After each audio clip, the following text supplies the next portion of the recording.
Hi guys, so ngayon kasama ko na si Buntis is magpa-last day niya na ngayon kasi nga bukas is hindi namin alam kung manganganak na siya or next day pa saan magli-labor na siya. Kaya kanina iyak siya ng iyak guys kasi nga hindi siya sinunod ng asawa niya, hindi man lang kami tinulungan.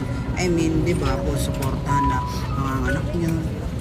Ang kawawa si Buntis. So ngayon, abangan niyo kami bukas kung manganganak na si Dowa kasi nga grabe, malapit na siyang manganak and I'm so excited. Ayun si Buntis, hinang-hina siya. Kawawa naman. Ayun si Buntis, kawawa.